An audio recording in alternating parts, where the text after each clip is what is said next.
Hello students, welcome back to Nimbus Careers teaching platform.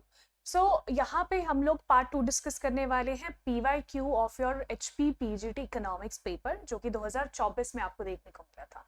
पहला portion या फिर पहला पार्ट अगर आपने नहीं देखा है, मेक श्योर वो पार्ट आप लोग देखें, बिकॉज वहाँ पे हम लोगों ने फर्स्ट 15 क्वेश्चंस डिस्कस किए थे। अब इस सीरीज का जो मेजर गोल है या फिर मेजर ऑब्जेक्टिव है, वो सिर्फ ये नहीं है कि आपको क्वेश्चंस बताने हैं कि अच्छा ठीक है ऐसे क्वेश्चन आए थे और ये इसका सोल्यूशन है।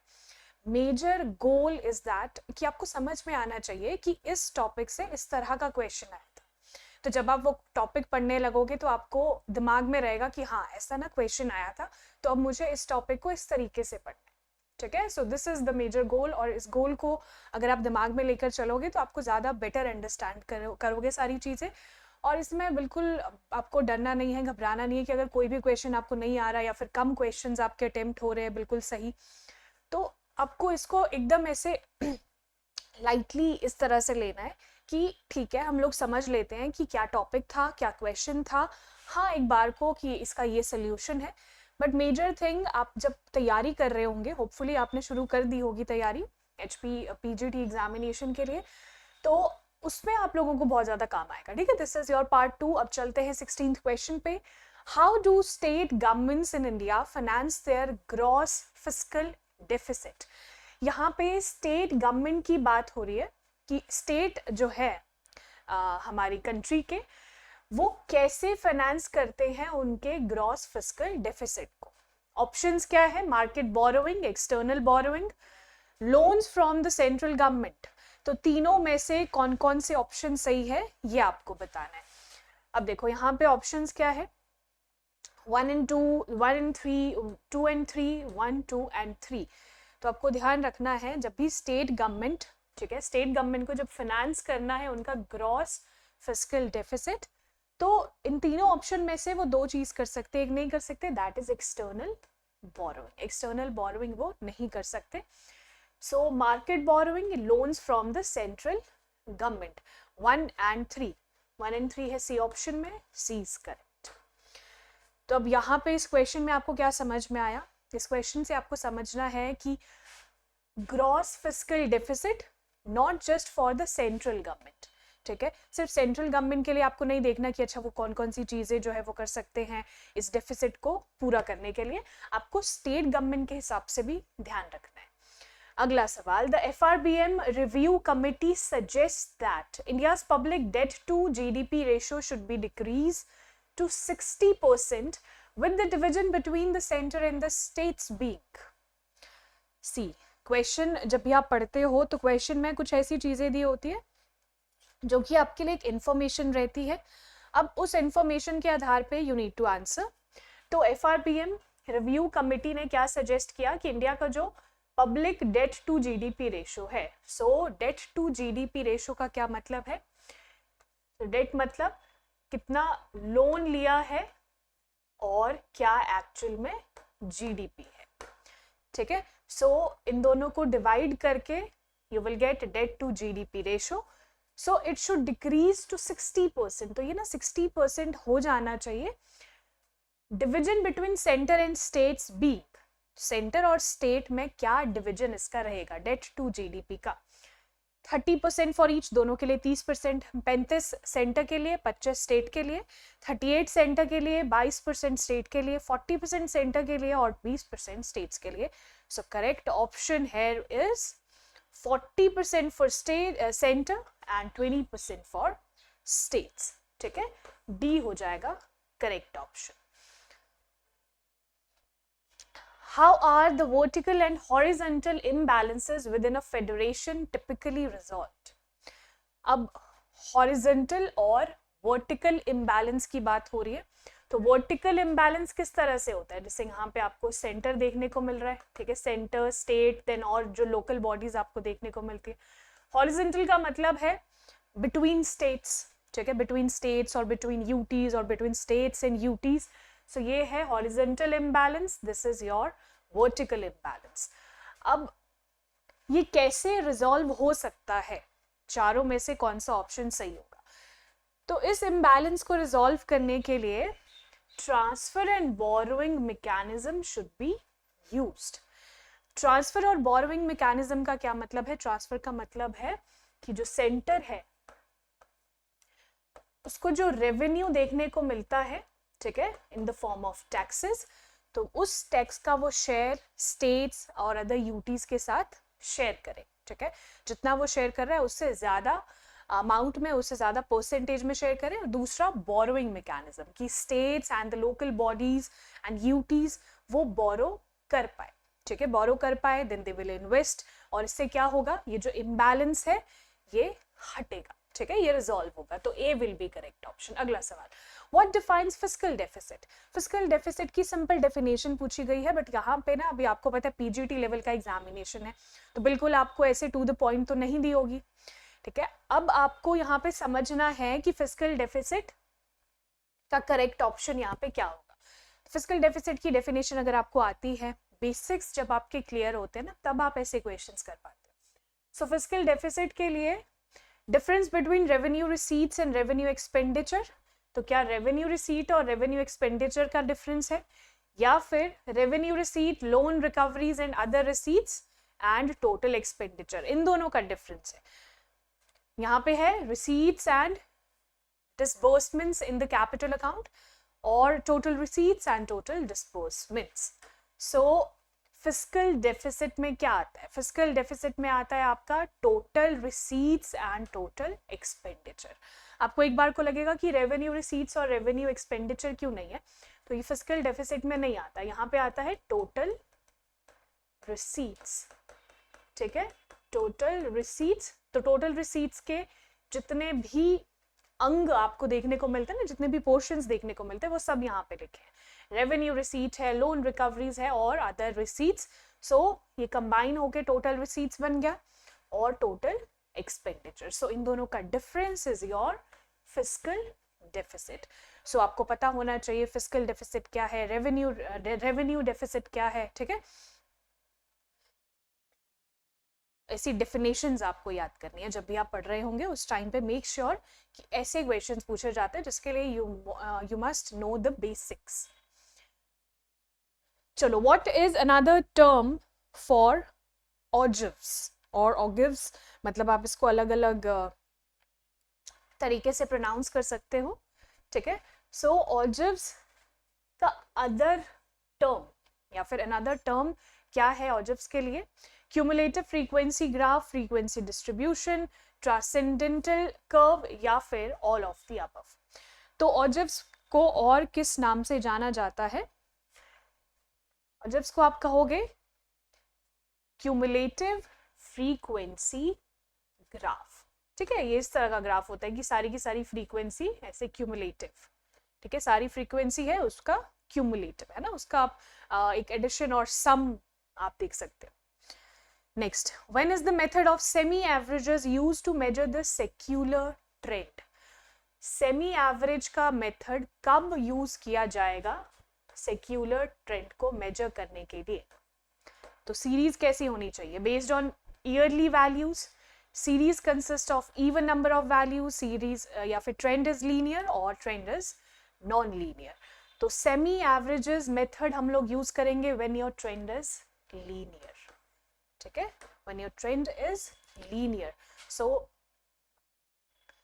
next question, which of the following statements accurately represents the order of central tendency measures in a distribution that exhibits negative skewness?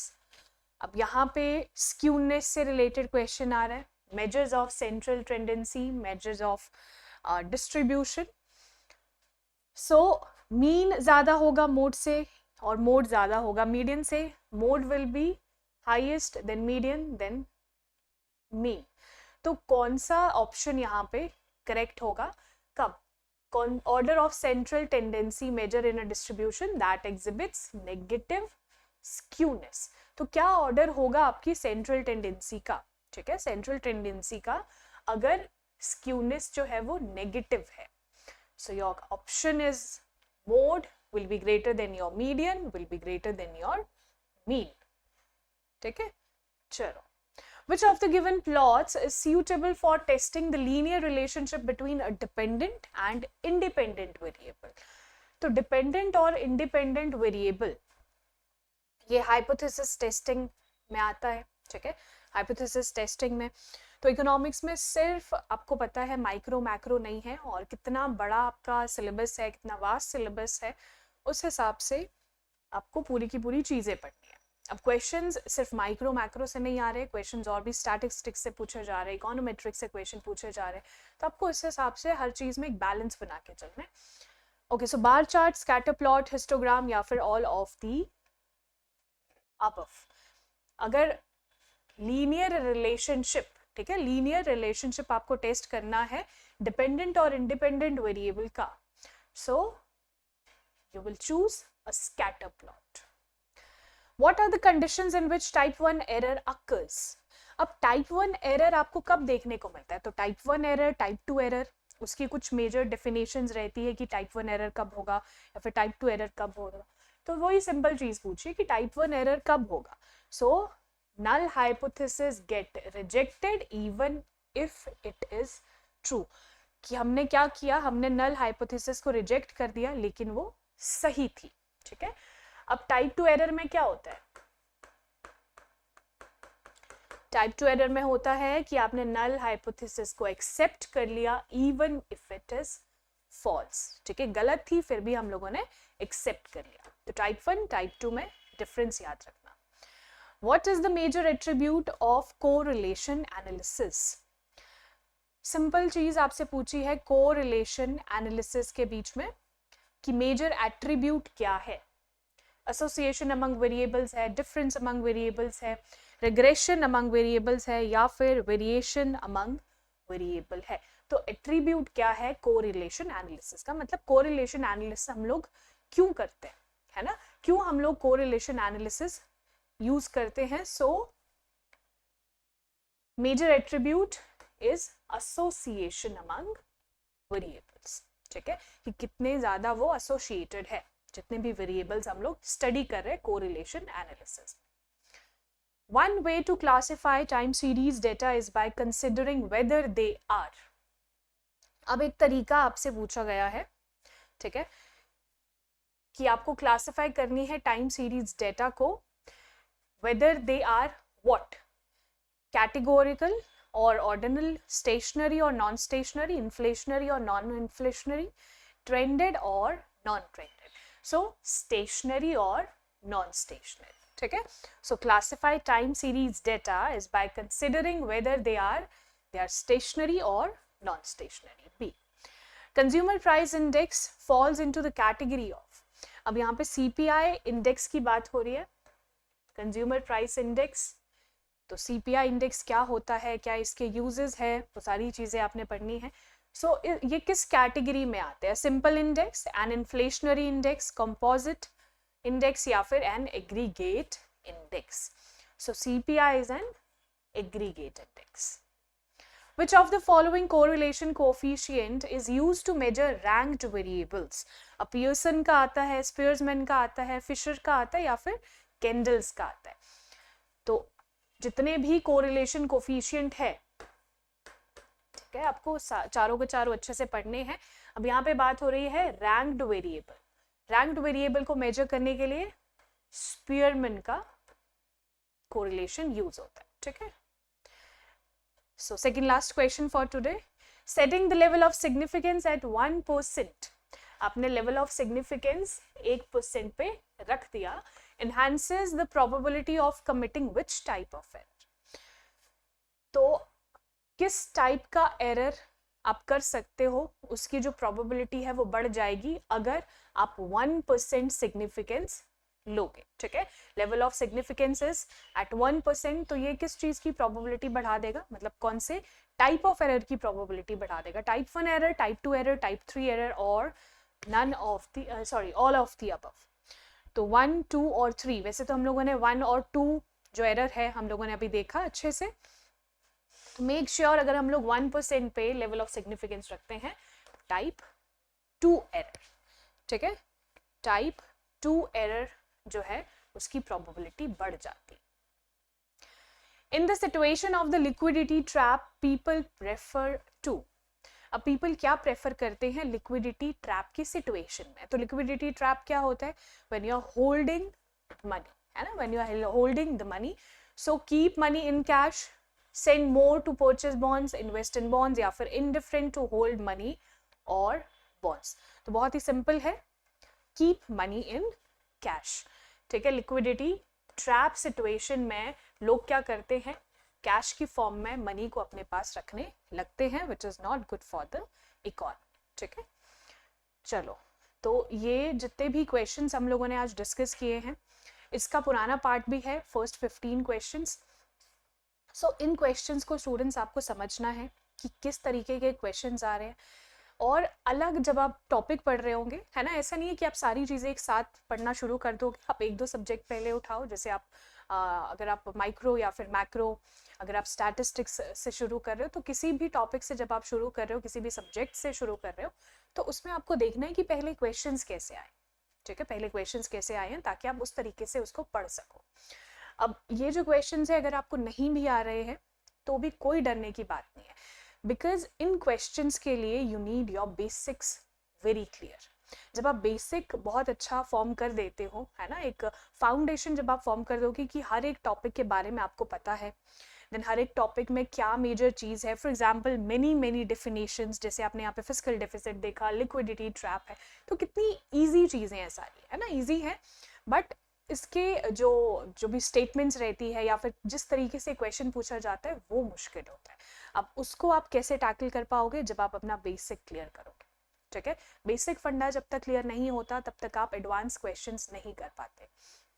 और इसके लिए ये बिल्कुल नहीं सोचना है कि अच्छा सारे के सारे क्वेश्चंस ही कर लो, या इतना सारा सिलेबस है इसको छोड़ दो. नो, आपको सिलेबस कंप्लीट करना पड़ेगा, साथ के साथ आपको टेस्ट लगाने पड़ेंगे, साथ के साथ आपको क्वेश्चन सॉल्व करने पड़ेंगे. ये एक साथ सारी चीज़ें चलती है, और इसी के लिए हमारा बैच बहुत जल्द शुरू होने वाला है. आपको कनेक्टेड रहना है हमारे चैनल के साथ. एंड वन मोर थिंग, कोई भी नई नोटिफिकेशन आती है या फिर कुछ भी आपको जो नया ट्रेंड देखने को मिलता है, वो आपको हमारे टेलीग्राम चैनल पे मिल जाएगा. All the very best. पुराना वाला जो पूरा लेक्चर है या फिर पूरा जो पार्ट है, वो भी ज़रूर देख लेना.